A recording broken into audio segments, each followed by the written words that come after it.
Tax season is upon us. Here, today's guest is going to tell us all about some things we should know before we file.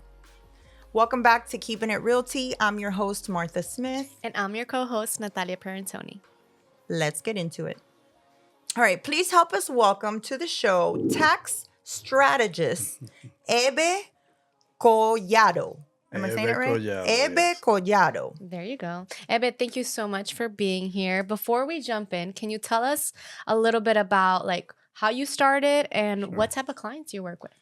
Yeah, I started in the tax industry about 17, 18 years ago. Something I did not want to do. It wasn't voluntary. I just, but I got into it because of my father. And I wanted to continue his legacy. So 17, 18 years later, here we are. Okay. And just going off of the second part of your question, I started doing just regular tax returns for a number of years, just your regular day-to-day filers, W-2s, regular 1099 Schedule Cs. And then up until probably 6 or 7 years ago, I decided to focus more strategically on investors. So I do a lot of tax strategy for investors and the real estate market or just high net worth individuals. Very good, Ebe. Thank you again for joining us today. Thank you for having me. From your perspective, why do you think that tax season is so stressful for most people? I mean, it's tax season, right? Everybody looks at the IRS as the big bad wolf. Everybody's afraid to get some sort of notification. They always think the IRS is just going to go into their bank account and seize all their, their money, and it doesn't necessarily work like that way. So can we start with a little bit about real estate?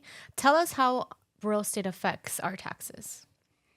Well, real estate is a very good thing when it comes to, especially to high net worth individuals, right? Right. There's a way that you can offset some of that W-2 earned income with some of your real estate, right? In regards to just an end buyer, just like a family who bought a property and they're just moving in, there may be some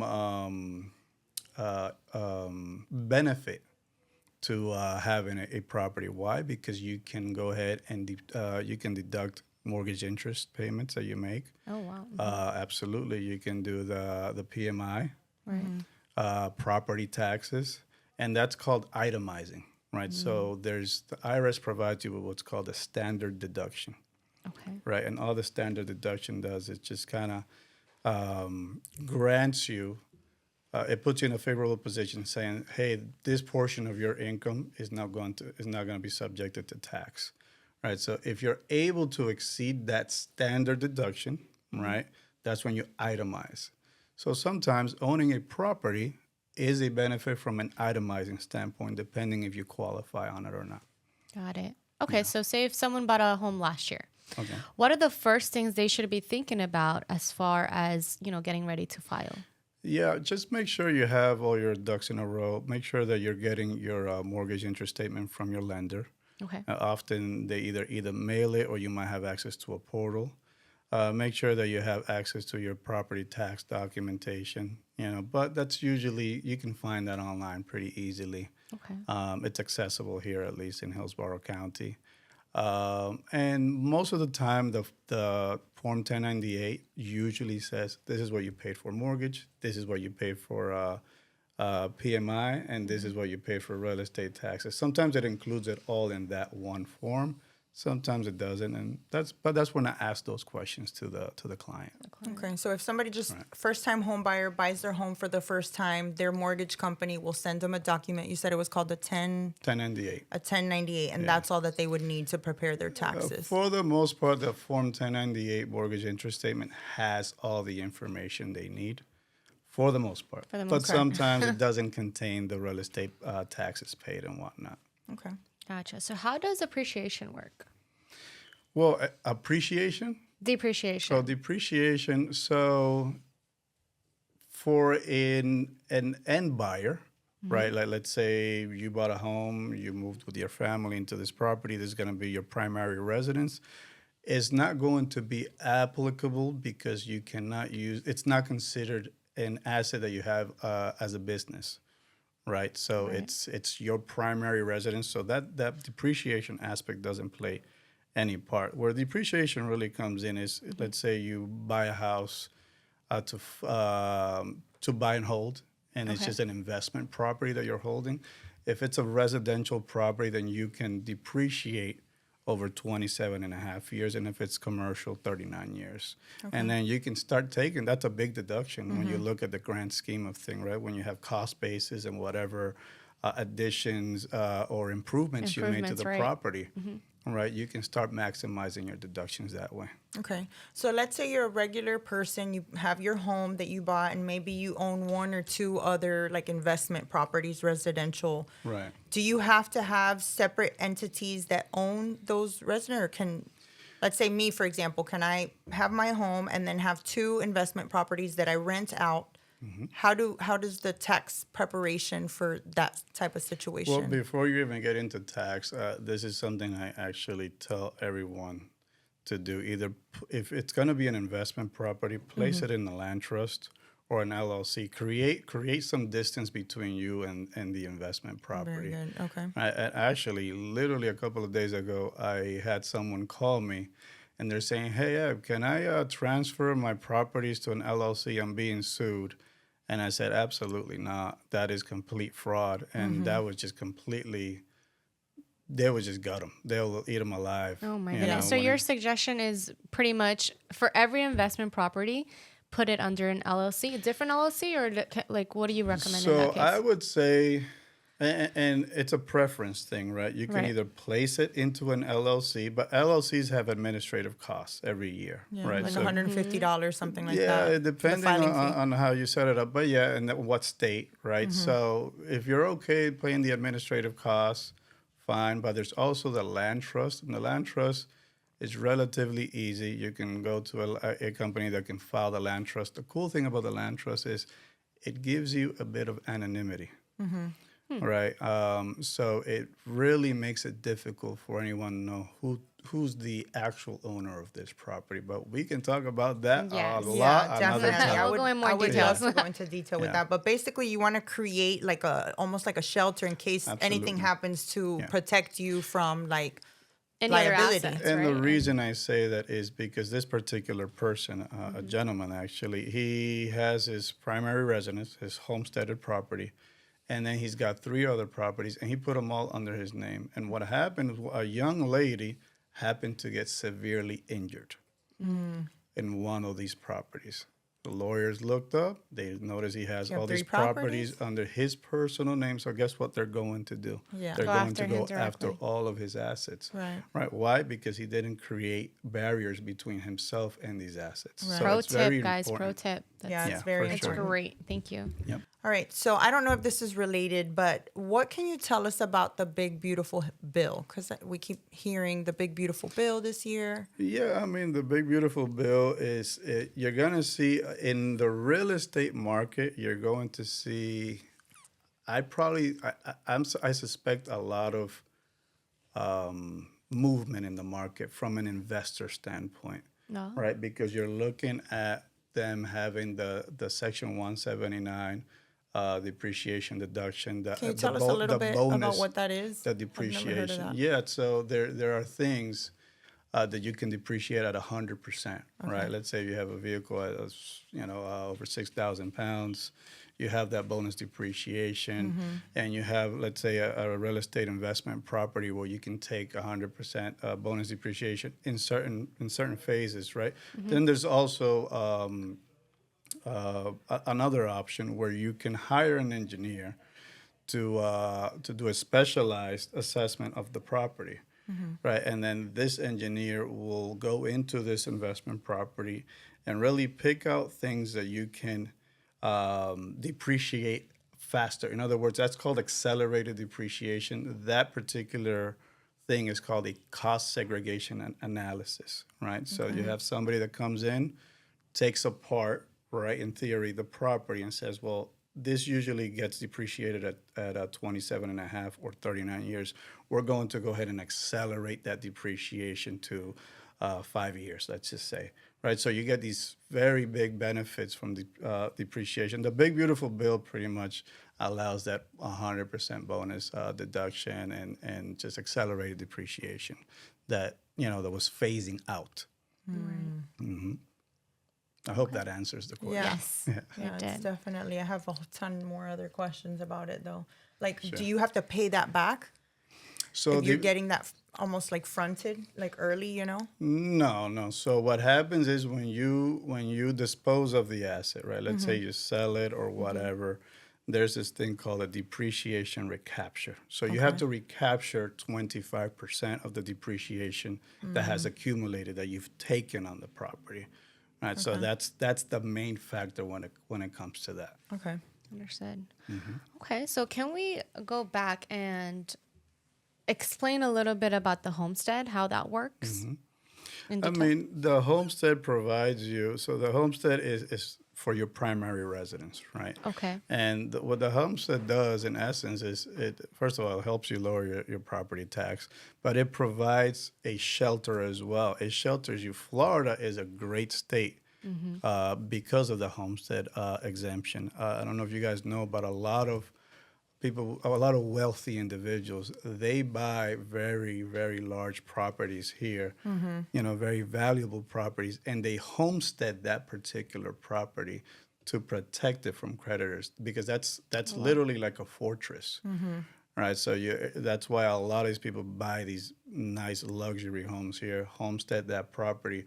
So if something ever happens, let's say I come after you or whatever, that homesteaded property provides you that layer of protection from creditors. Right. And another key point is it has to be your primary residence. Has to be Yeah, your it has to primary be. residence, Right. absolutely.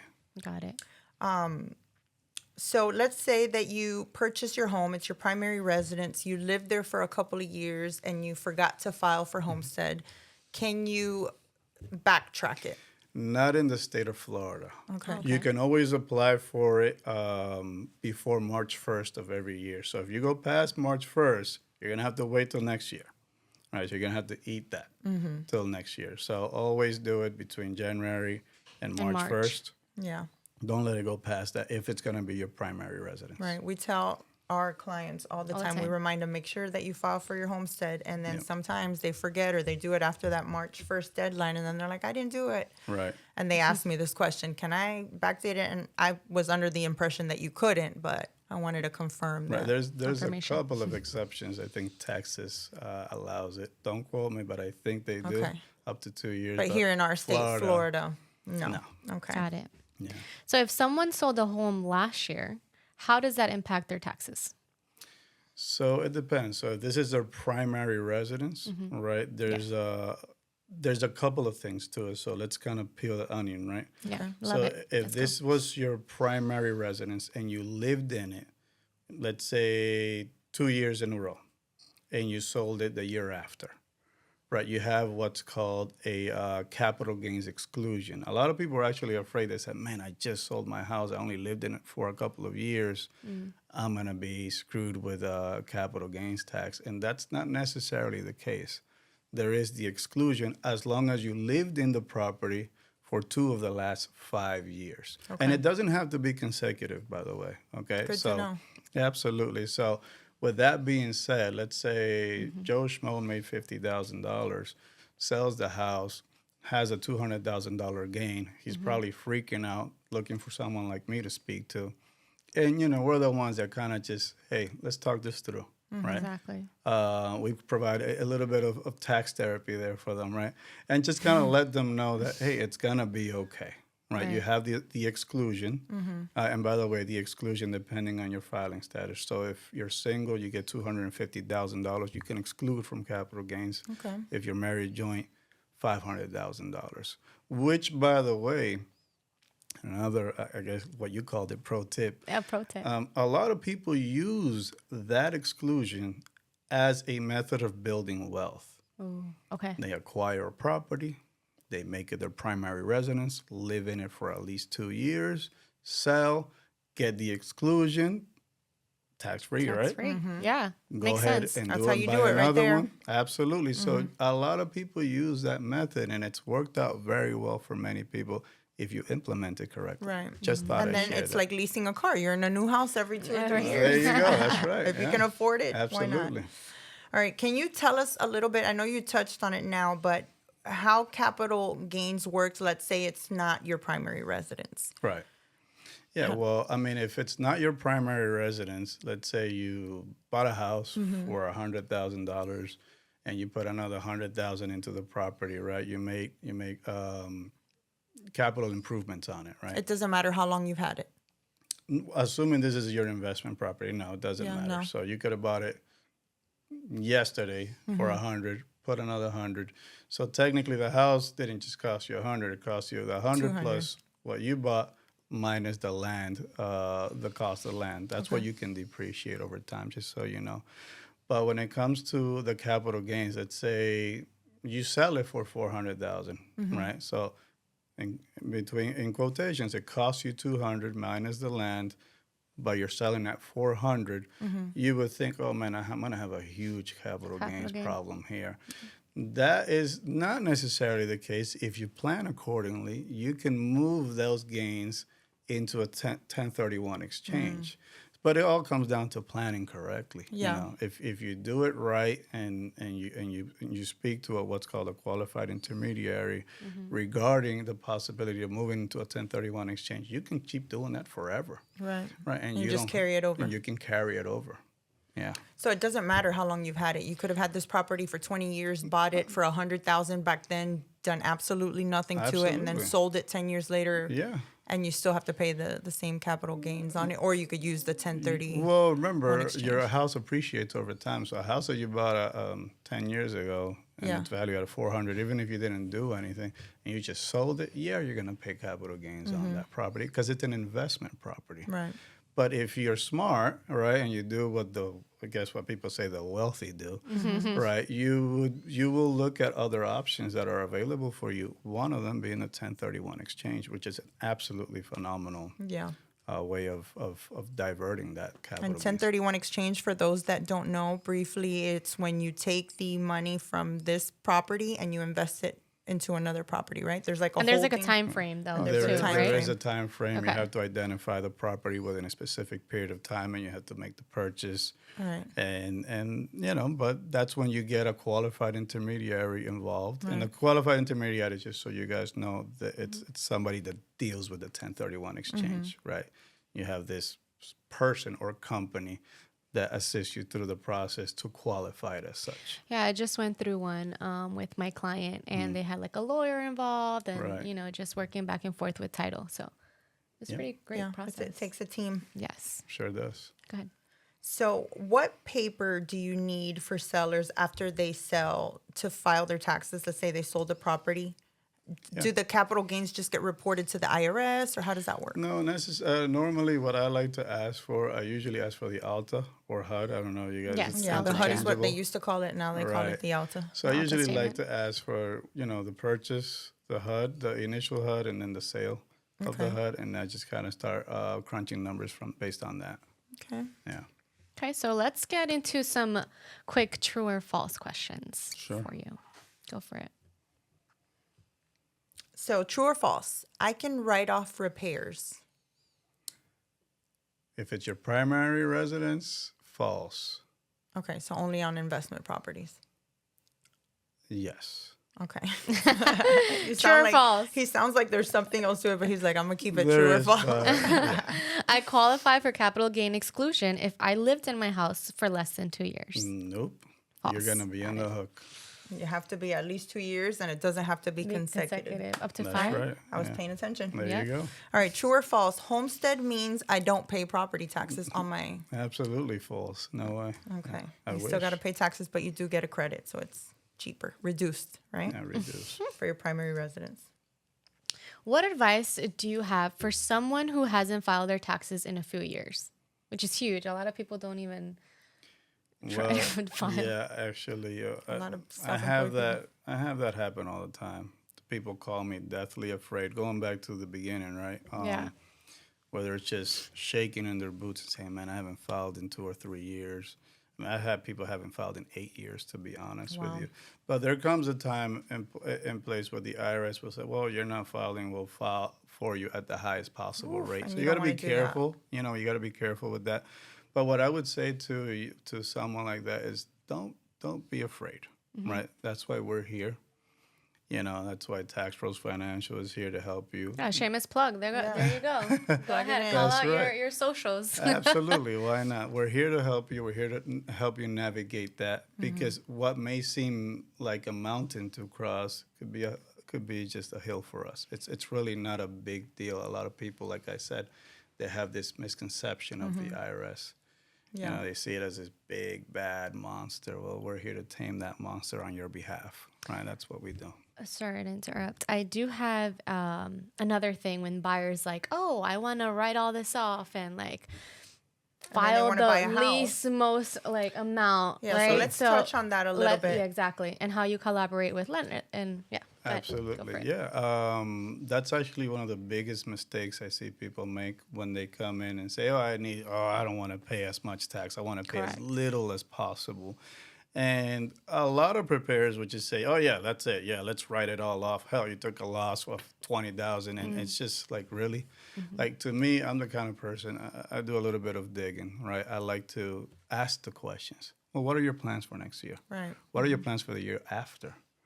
What are your goals? Because if you're looking to buy a house, you're just doing yourself a disservice. You won't be able to buy it if Absolutely. you're showing, a negative. I then mean, you can't wouldn't even afford have to. your like the power, right? The purchasing power not, of it. not just the house. Right. Forget a house. Also a car, car, or yeah. qualify for an apartment. I mean, you have to show some sort of solvency. Income, yeah. And like a lot of these people, they get bad advice from people out in the street. They're not getting, the real advice from professionals like yourselves. That's why I am a big believer that when you're not only looking to buy a property, whether it's investment or it is your primary, it's important to have a team behind you. Right. All right, and that team should consist of a really good real estate agent or brokerage that you work with, a really good title company, Right. a really good lender, and a really good tax professional. And I think when you combine these components together, you're setting up yourself for success. One of the things, and I'll add this too, is most people come to during tax season to plan for tax season. That's not the way it should be. Tax planning should happen prior to tax season. Oh. Everybody, and I don't want to say everybody, but 90% of the taxpayers, they make that mistake. They never plan for anything. And remind us again, when does tax season start? When is it too late to have this conversation? Well, it's already already happening. too late, Okay. right? We're in the new year. You wanted to have this conversation no later than 12/31/2025. Okay. You wanted to have that conversation. But it's then. never too late. It's never too late moving forward, right? Right, To start, right. but I try to get people into the habit of planning. Yeah. What are your Preparing. goals? Let's get, year-end planning, not just tax planning, even with you guys, right? Like, what are the goals? What are we trying to accomplish? Because I don't want them to think of me as some guy who's just collecting a paycheck. No, I'm here for you. I'm on your side. A lot of people see their tax preparer as a doctor or their barber. People like to go to a specific person. So me knowing that, I want to make sure that I provide you with the absolute best possible service, because when you leave my office, I want you to know or feel, man, I think I got my money's worth talking to Eve. Man, I think I spent enough time, and I really like having these conversations with such and such. Not because of the money for me. I also feel good giving people advice. Yeah, you love what you do, which is great. I truly enjoy it, but I highly encourage people to plan prior to. Prior to. Okay, and- so and on that file. note, as Yes. realtors, what are some things that we can be writing off? Well, you guys have a lot more write-offs than you probably know, right? Marketing, 100%, right? Advertising, meals and entertainment. How about Whenever- appearance? Like doing our nails, our nails. hair, or like, Hair. It's can I tricky write that off? because it's Makeup. tricky because that's cosmetic. A lot of people will try to make the argument and say, Right. well, I have to maintain an appearance. Well, it depends what the IRS has to say about that, right? So if you're willing to go to toe with the IRS in that regard. Yeah. Now, I don't recommend it, right? You know, but the code is there for you to look at, right? And then so I would say nails and hair, it's a stretch. A lot of the time it's a stretch, right? Yeah. Because is it ordinary and necessary? And You can do dry cleaning though. absolutely. Yeah. Dry cleaning, Right, I mean, marketing. You can Let's show have up. ideas. You should, I with think Or your so. car, clothing, right? Car. right?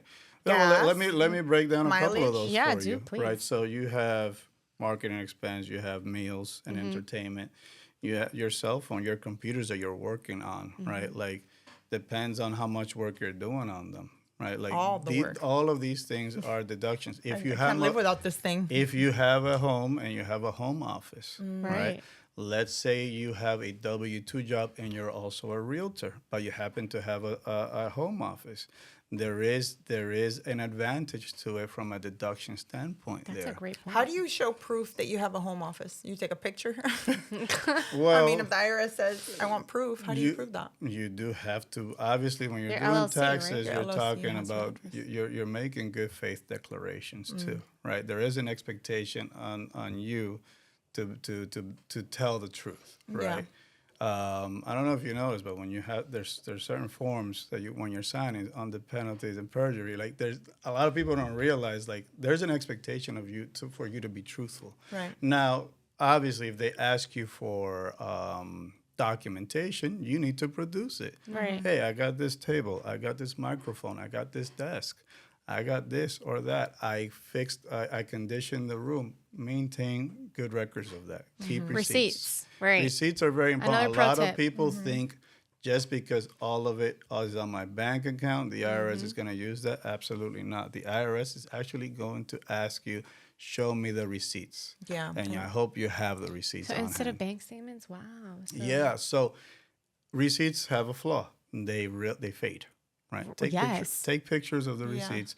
Create habits, right? There are also apps, right? Yeah. You have Mile IQ, which allows you to track your mileage to and from showings, clients, this a business meal or what have you. or trips, right? Right, or Other you trips. have Expensify, another app. I'm just giving you guys different Yeah, options to track That's your miles. great. as Yeah. self-employed, because ultimately a realtor is a self-employed Self-employed. individual on a 1099 basis, and not just deductions. There's so much more to that, right? Like, depending on your circumstances, it might be convenient for you to switch from a regular LLC, Schedule C scenario, to an S corporation. Again, but it's on a case-by-case basis, right? And then that's something else we can talk about at some point. That's Yeah. another- Yeah. When In-depth. does it make sense to be an LLC? But I mean, we can touch on that. It's there's a lot of controversy that surrounds that. To be honest with you, you'll see a lot of CPAs with masters of taxation, and just you see the online Instagram tax gurus or what have you. I try to stay away from all of that. I try to be practical with it. I always say it's on a case-by-case basis. But for the most part, from my experience, whenever you're netting $40,000 or $50,000, it might be worth exploring a conversion to an S corporation. So as long as it makes sense sense, right. financially, right? And that would be my job, right? Is to kind of guide you through that process and say, hey, I think this is a better fit for you because Yeah. of this, and that. You know. Very good. What's one thing that people stress about that's really not a big deal? Again, going back to fearing the IRS. People fear the IRS. I gotta file by this date, or I gotta do this by this date. No, you do not. Yeah. You know, There's if you need to extensions. file an extension, you simply file an extension. You pick up the phone and you call me and say, hey, I need to file an extension. I don't feel like filing right now. Right? You don't have to file right at the start of tax season. Yeah. You know what There's I'm saying? penalties. Sure, there are penalties, But you know, maybe, yeah, but you there, need you time. know, there's penalties if you don't file. Failure to file penalties. Failure to pay if you have tax debt. But for the most part, you know, people they just fear the three-letter words, the IRS, or I'd say don't. That's why people like me are here. right? We're here to just kind Specialist, of guide yeah. you through it. We're here to tell you, hey, this is not a big bad wolf. This is a little kitty cat. The way you explain it too, and the tone of your voice, I'm like, yeah, I'm not so afraid calm. of the There's no IRS. no You need don't to have worry. to my be. taxes. And you know what? I speak from personal experience. Way back, when I ever received a letter from myself, because we all do, I just saw that and immediately my heart sank. Yeah. Yeah. Right? But again, it's because we are programmed to think that they're gonna just take you for everything. No, if you learn how to play the game, Right.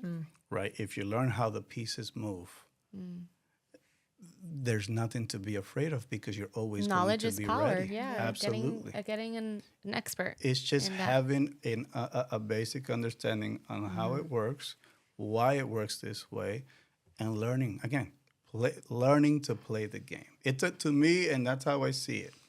It really is. It's a chessboard, and if you know how the pieces move, you're gonna do just fine. And again, that's why you have Taxpros Financial on your corner. Hiring a professional Hiring. Yeah. that knows what they're Absolutely. doing, like Taxpros. So one tax habit all business owners should practice. What I hear you say is pretty much preparing And receipts. and Save your receipts. Yeah, Well, and anything else that you would like ask to a lot of add? questions. Okay. A lot of people just sit there and look at you. Ask questions. Yeah. Because sometimes I have to pull it, out of them because I know they want to ask questions. Ask questions, keep receipts, keep good, clean records. That's what I would say, and again, the biggest thing, plan ahead of time. Yeah. Especially if you want to buy a house. Yeah. Yeah. Yeah. Make sure those numbers are good. All right. So I was going to ask you, what's the best advice for someone filing taxes with a home for the first time that you can give them? I would say get a good realtor on your side. Right. I would say The dream team, right? Yeah, I would say the dream team looks like this. It looks like a realtor, a lender, Yep. and a tax professional. Sure, you can throw in a title company here or there, but you're primarily going three will to make it be happen. engaging consistently yeah. with your realtor, and the realtor's probably going to engage with the tax professional on behalf of the taxpayer. Again, those three I think are vital Right. to a successful transaction when you're planning to buy a house. Very nice. Well said. All right. Well, that is exactly why we wanted to invite you and have a conversation with you today, because there's so much that you have to share. And I hope that we can have you on the show again and ask you some more questions. Oh, yes. Can you share with our audience where they can reach you? What are your social media handles? Yeah, so we are on Instagram. Our Instagram handle's simple, Taxpros Financial. Okay. We're also on Facebook pages. You could just type our name and you'll find us on there. I believe we have a LinkedIn, and I'll be honest, I haven't managed it very well there. If you want his LinkedIn, leave a comment and we'll give it to you. Right. But also just our website, taxprosfinancial.com. You're based here out of Tampa? We're based here in Tampa, specifically here in Carrollwood, and we're big on virtual appointments. So if you can't make it physically, we accommodate you. Very good. That makes Right. it easy. Okay. Well, if you bought or sold or owned a home and you're filing taxes right now, don't guess. Just ask questions. That's right. I love it. And if you need help understanding how real estate affects your taxes or want to connect with a trusted tax professional, make sure that you reach out to us so we could connect you with Ebe. That's right. See See you next time on Keeping Keeping It It Realty.